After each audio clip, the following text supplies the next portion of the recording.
Alien Resurrection is the fourth installment in the Alien franchise. Now, this is a direct sequel to Alien 3. We're going to talk about Alien Resurrection because this one is very different again from all of them. So far we've had a sci-fi slow build horror, which was the first Alien. We've had an action-packed action movie, that is Aliens. We've had an absolute disaster of a mess, known as Alien 3. And now we have Resurrection, which to me is probably the most gruesome one. And we're going to talk about why it's the most gruesome one. But let me know in the comments below, what did you guys think of Alien Resurrection? Did you love it? Did you hate it? Smash it down there. Smash that like button. Click subscribe. And yeah, let's get into this retrospective of Alien Resurrection.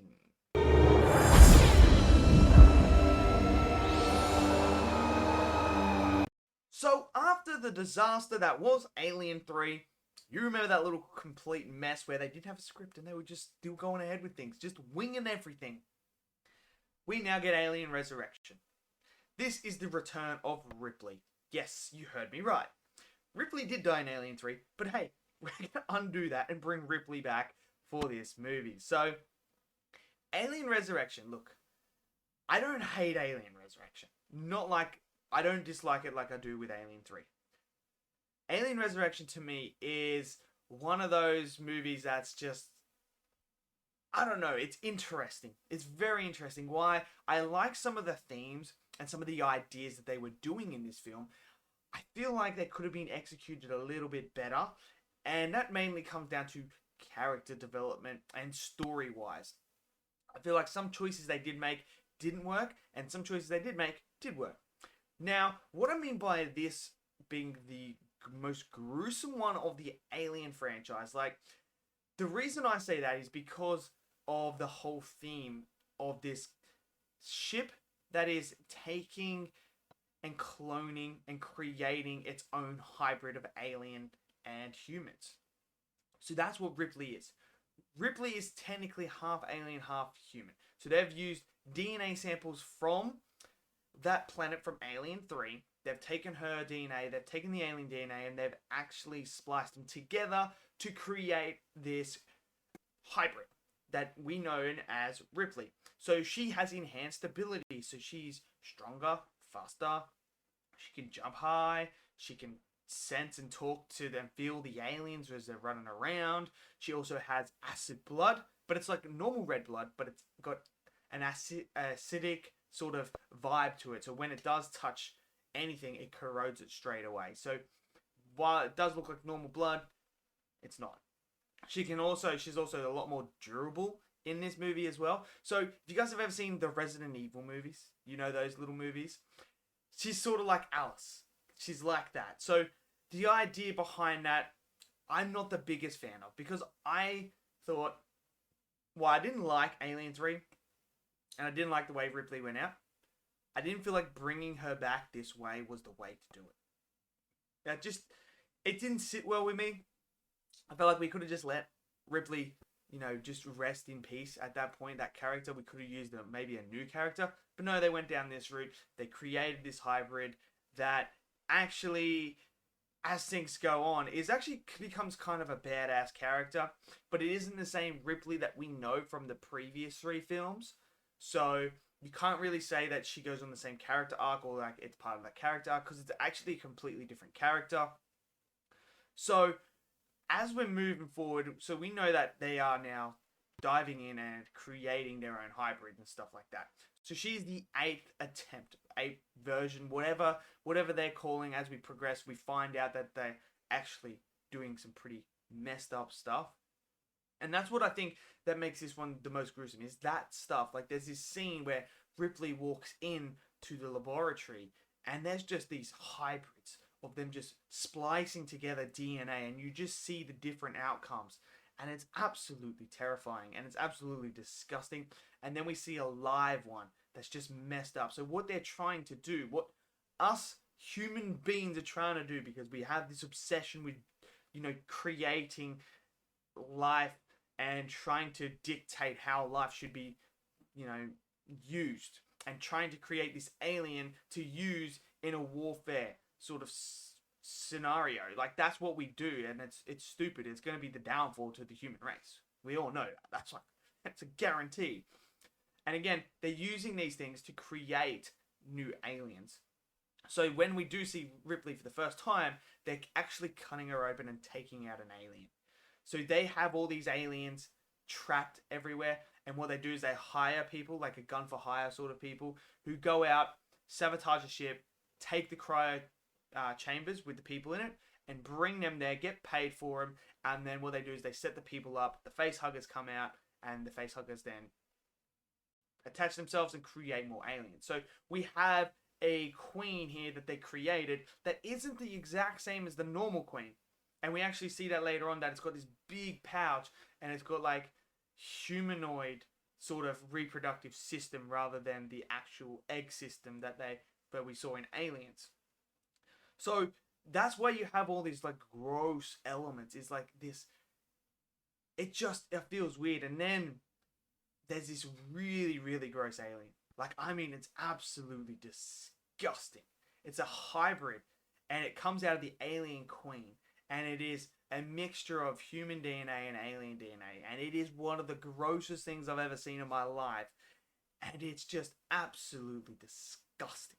Oh, it just creeps me out. Like, the face, it's got like human eyes. It's like, it's a design that I think adds to that horror gross element that they were going for in this movie. So I think it's absolutely disgusting. I don't mind that they went down that because it does add to the horror element of like what human beings are doing.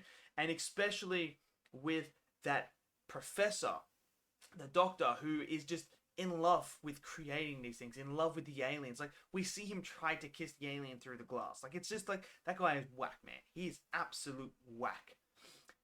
But what I absolutely love about this film is we see the xenomorphs in a different way. We see them adapting, using their intelligence to create scenarios where they can get out.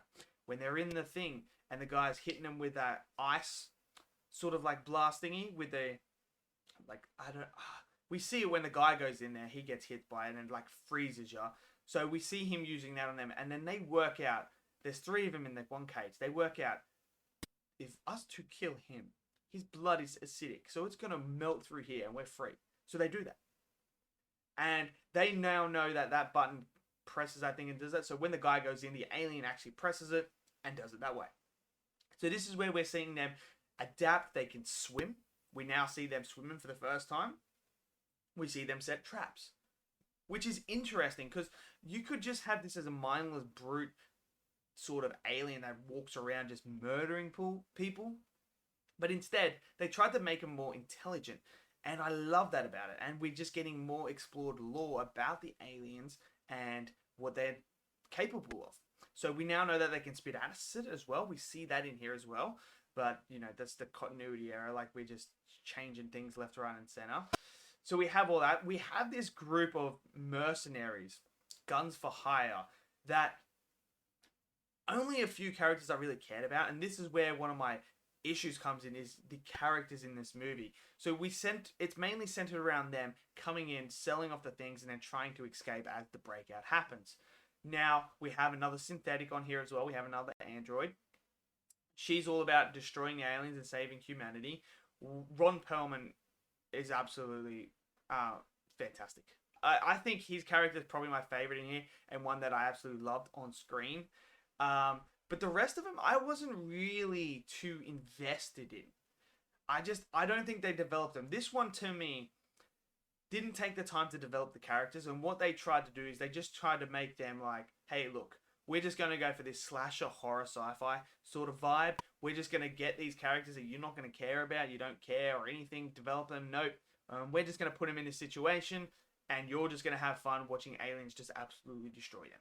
That's what this movie felt like to me. It didn't feel like a deep dive into the Alien franchise. Obviously, you had a few little elements with the aliens becoming intelligent, working together, trying to create scenarios, trying to create traps to capture the humans. So we have all that. But down to its core, there is no real character development in here. Ripley doesn't really have one either. And yeah, it's one of those ones where it's just kind of like, I get what they were trying to do. I really do. Because you don't want to do a paint by numbers. Because Alien 3 tried to be a bit more like Alien, the first one, but adding a bit more of a slasher vibe to it.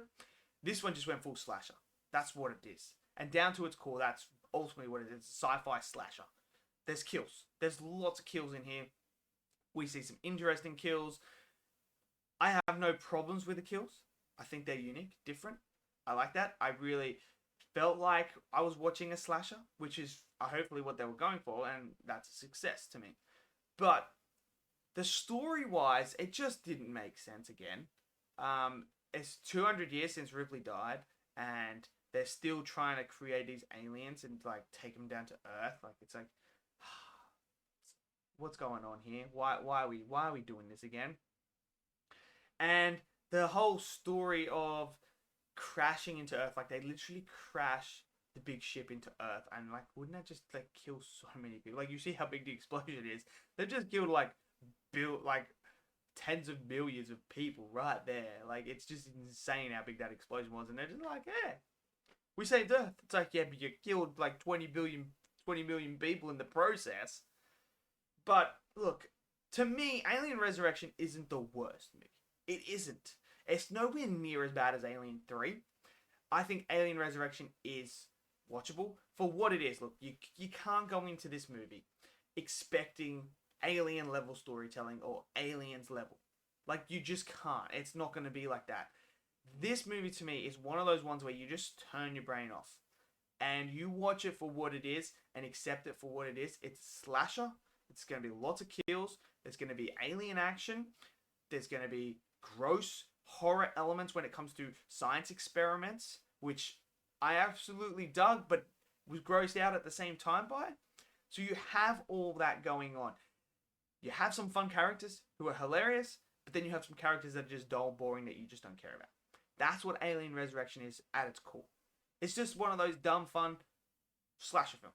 That's really what it is. I don't hate it, but I also don't think it's that great, but it is watchable.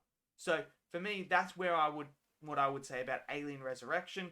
Let me know in the comments below, what did you guys think of Alien Resurrection? Did you love it? Did you hate it? Smash it down in that comment section below. I'm very intrigued to hear what you guys have to say about this movie. Smash that like button, click subscribe, and I'll see you guys next video. Until then, stay safe. Peace out.